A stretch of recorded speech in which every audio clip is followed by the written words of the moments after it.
Good morning, students. My name is Brinder Singh, and today we are doing 8th class math. I'm going to start our new chapter, chapter number 9, algebraic expressions and identities.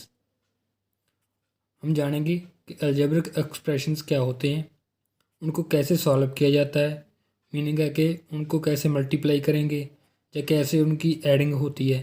ये सारी चीज़ें हम इसमें पढ़ेंगे। और कुछ identities हैं, उनको कैसे उन पर अप्लाई किया जाता है, वो सारी हम पढ़ेंगे। फर्स्ट ऑफ ऑल हमें पता होना चाहिए कि ये अलजेब्रिक एक्सप्रेशंस क्या होते हैं। ठीक है, तो हमारे पास जैसे लिखा हुआ है यहाँ पर x+3 2y-5 ये अलजेब्रिक एक्सप्रेशन है।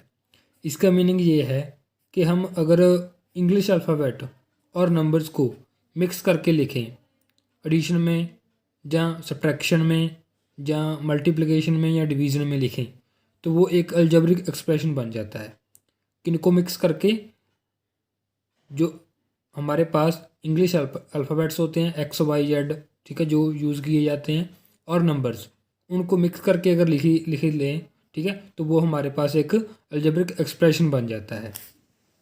जो हमारे पास इंग्लिश अल्फ़ाबेट हैं, जैसे x है या y है या z है, जो भी यूज़ हो रहा है वो एज अ वेरिएबल लिया जाता है। और ये नंबर्स हैं 3, 5, ये सारे नंबर्स क्या हैं, हमारे पास कॉन्स्टेंट्स होते हैं। तो इन दोनों के कम्बिनेशन को हम एक अलजेब्रिक एक्सप्रेशन बोल देते हैं। देखो जैसे कुछ हमने लिखे हुए हैं यहाँ पर, ये सारे अलजेब्रिक एक्सप्रेशंस हैं। x+3 2y-5 3x², 4xy+7, these all are the algebraic expressions. उसके बाद हमारे पास आता है टर्म्स। टर्म्स क्या होती हैं, मैंने यहाँ पर लिख दिया 2x+3y, ये लिख दिया, ये एक अलजेब्रिक एक्सप्रेशन हो गया। लेकिन इसमें टर्म्स कौन सी होंगी, 2x एक टर्म होगी, 3y दूसरी टर्म होगी, मतलब दो टर्मों को प्लस करके एक अलजेब्रिक एक्सप्रेशन बनता है। ठीक है, तो इनकी अगर टर्म्स लिखनी हो, टर्म्स मीन्स जिनमें प्लस और माइनस के साइन होते हैं, दैट आर द टर्म्स। तो 2x अलग टर्म होगी, 3y अलग टर्म होगी, तो इसे हम टर्म्स बोलते हैं। 3 है तो 3, 4, 5 ऐसे भी कितनी भी हो सकती हैं, ये अलग अलग टर्में होती हैं। उसके बाद फैक्टर, अगर मेरे पास कुछ लिखा आ जाए, जैसे 8xy आ जाए, 8xy, तो इसके फैक्टर्स कौन से हो जाएंगे, इस टर्म के फैक्टर, एक 8 हो गया, एक x हो गया इसका फैक्टर, एक y हो गया। ठीक है, these are the factors of this term, ये टर्म के फैक्टर्स हो जाएंगे। ठीक है स्टूडेंट्स, तो जैसे अगर 2x है, 2x के फैक्टर्स कौन से होंगे, 2 एंड x फैक्टर हो जाएंगे। 3y के फैक्टर्स क्या होंगे, 3 एंड y। तो अलग अलग नंबर जो होते हैं और जो वेरिएबल्स होते हैं, अगर उनको अलग अलग कंसिडर करें तो वो फैक्टर्स होंगे। ठीक है, और अगर उनको कम्बिनेशन में लें, जैसे 2x हो गया, 3y हो गया, तो वो एक टर्म होगी। अगर उनको ऐसे लिख दें x+3 2y-5, तो वो होंगे अलजेब्रिक एक्सप्रेशंस। इन तीनों चीज़ों में आपको डिफरेंस मालूम होना चाहिए। उसके बाद है कोफिशिएंट्स। कोफिशिएंट्स क्या होता है, जैसे लिख दिया 2y-5 लिखा हुआ है, ये एक अलजेब्रिक एक्सप्रेशन है। तो कोफिशिएंट क्या होगा, जो वेरिएबल के साथ आता है, मीन जो इंग्लिश अल्फ़ाबेट है उसके साथ जो नंबर लिखा हुआ है, दैट इज़ द कोफिशिएंट। तो हमारा 2 क्या हो जाएगा, 2 एक कोफिशिएंट का काम करेगा, इसे कोफिशिएंट का नेम दिया जाता है।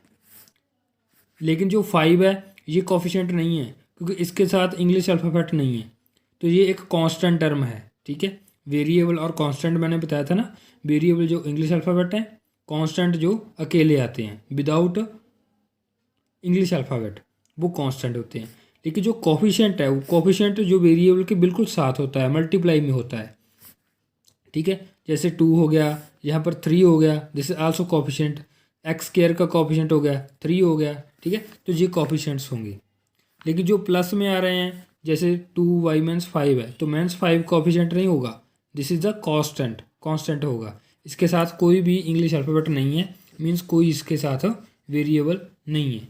अब x और y का कोफिशिएंट क्या होगा, 4।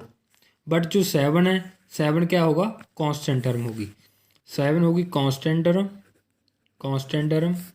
4 क्या होगा, कोफिशिएंट। क्यों, क्योंकि इसके साथ वेरिएबल पड़ा है, तो वेरिएबल्स क्या हैं, x एंड y।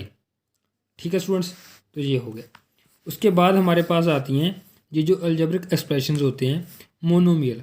मोनोमियल वो टर्म वो होते हैं एक्सप्रेशंस जिनमें ओनली एक ही टर्म है, जैसे 2x, जैसे 5 एक ही टर्म है तो वो ये मोनोमियल है। जैसे y, ओनली y, ये भी एक मोनोमियल है। तो अगर एक टर्म आ रही है हमारे पास एक्स वाई, वेरिएबल दो आ गए लेकिन टर्म एक ही है जी, ठीक है, इसके बीच प्लस माइनस नहीं है।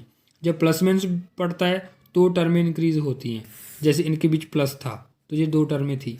अब मैंने एक्स वाई लिख दिया, ये एक ही टर्म है और ये क्या है, मोनोमियल है। तो जिसमें वन टर्म हो, ओनली वन टर्म, वो होते हैं मोनोमियल्स। ठीक है स्टूडेंट्स। बाइनोमियल जिनमें दो टर्में आ जाएं, टू टर्म्स आ जाएं, वो बाइनोमियल होते हैं। जैसे 3x + 5y x + y, ठीक है, ये जिसमें दो टर्में आ रही हैं वो होते हैं हमारे binomials. Trinomial, try means three, जिसमें थ्री टर्म्स हों, दैट आर द ट्राइनोमियल्स। जैसे x + y + z, जहाँ x + y - 3z कैसे भी हो सकती हैं, लेकिन टर्में कितनी आ रही हैं, थ्री। देखो 1 2 3। तो ऐसे हमारे पास अगर तीन टर्में आ रही हैं तो वो ट्राइनोमियल होगी। अगर तीन से ज़्यादा आ जाएं, 4 5 6 कितनी भी आ जाएं, तो उन्हें बोलते हैं polynomial. 2x + 3y + z + 4 + 2p, ऐसे कितनी भी हो सकती हैं, जहाँ 2x² + x + y + z, these are the polynomials. ठीक है, तो उन्हें पॉलिनोमियल बोला जाता है। पॉलिनोमियल 3 वाली टर्म को भी बोल देते हैं, 4 वाली को भी, उससे ज़्यादा वाली को भी। लेकिन खास नेम जो है 2 टर्म वाली का बाइनोमियल होता है, 1 टर्म वाली का मोनोमियल होता है। ठीक है, जिसमें एक ही टर्म आए जिस एक्सप्रेशन में, दैट इज़ द मोनोमियल। उसके बाद आती हैं like and unlike terms. Like and unlike terms. Like terms का मीनिंग ये है जिनके जो वेरिएबल है सेम हों, that are the like term. Same variable वाले, जिनके वेरिएबल सेम हों, सेम वेरिएबल, बहुत ही लाइक। जिनके वेरिएबल अलग अलग हैं, that are the unlike terms. अब ये मैंने कुछ टर्में लिखी हैं, तो लाइक टर्म कौन सी होगी, देखो 7x है, 14x है एंड -13x है। तीनों का वेरिएबल क्या है, x है, तो ये तीनों क्या हो जाएंगी, लाइक टर्म्स हो जाएंगी। 7x 14x -13x, तो ये तीनों क्या हैं, लाइक टर्म्स, बिकॉज इनके वेरिएबल सेम है। 5x² कोई x² वाला और -9x², ये दोनों क्या होंगी, लाइक टर्म्स हो जाएंगी, ये दोनों लाइक हो जाएंगी। और अनलाइक कौन सी होगी, 7y। एक मैं लिख दूँ, अगर 8z लिख दूँ तो these are the 7y and 8z are the unlike terms. ठीक है स्टूडेंट्स, तो ये हमारे पास कुछ इंट्रोडक्शन थी इसकी। इसके बाद एक्सरसाइज पे चलते हैं। 9.1 एक्सरसाइज में फर्स्ट हमने बताना है टर्म्स कौन कौन सी हैं और उसके कोफिशिएंट कौन कौन से हैं। मैंने इसका एक क्वेश्चन उठाया है, थर्ड वाला क्वेश्चन में मैं आपको टर्में और कोफिशिएंट बता रहा हूँ।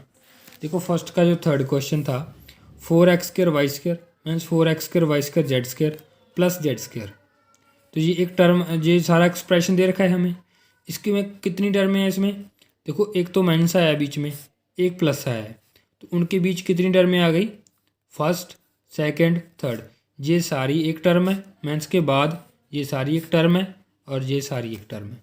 तो इनको मैंने कॉमा डालकर अलग अलग लिख दिया तीनों टर्मों को। उसके कोफिशिएंट, तो वेरिएबल के साथ होता है कोफिशिएंट, वेरिएबल के साथ x² y² के साथ 4 है, 4 कोफिशिएंट हो गया। इनके साथ -4 है, ये माइनस भी साथ में लगी है यहाँ, तो ये -4 इसका कोफिशिएंट हो गया सेकंड वाली टर्म का। थर्ड वाली टर्म के साथ कुछ नहीं है, मीन्स क्या है, 1 लगा सकते हो, तो इसका कोफिशिएंट क्या होगा, 1। ठीक है, तो 0 नहीं लिखना कोफिशिएंट, इसका क्या आएगा, z² का 1 आएगा। ठीक है स्टूडेंट्स, तो ऐसे हम कोफिशिएंट लिखेंगे। उसके बाद सेकंड क्वेश्चन है। सेकंड क्वेश्चन में हमने बताना है classify the following polynomial as a monomial, binomial, trinomial. ठीक है, which polynomial do not fit in the any of these 3 categories. कहते हैं कौन सी इन तीनों में फिट नहीं हो रही, तो वो हमने बतानी है। ठीक है, और कौन कौन सी हैं ये बतानी है। देखो x + y है पहली, कौन सी होगी, ये 2 टर्म्स आ गई, तो ये हो जाएगी हमारी बाइनोमियल। उसके बाद 1000 लिखा हुआ है, ये मोनोमियल ओनली सिंगल टर्म है।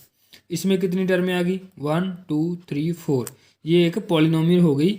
ये ना तो मोनोमियल है, ना बाइनोमियल है, ना ही ट्राइनोमियल है, तो ये एक इन तीनों कैटेगरीज में नहीं आ रही, तो ये होगी एक पॉलिनोमियल। पॉलिनोमियल है लेकिन ये तीनों कैटेगरी में नहीं आ रही, ये वाली। ठीक है स्टूडेंट्स। उसके बाद 7 + y + 5, इसमें 3 टर्में आ गई, तो ये ट्राइनोमियल होगी।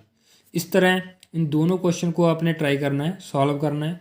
थर्ड और फोर्थ क्वेश्चन नेक्स्ट वीडियो में करवाएंगे। ठीक है, तो इसको करके देखना, लाइव क्लास में जो भी डाउट होगा आपके क्लियर किए जाएंगे। Thank you.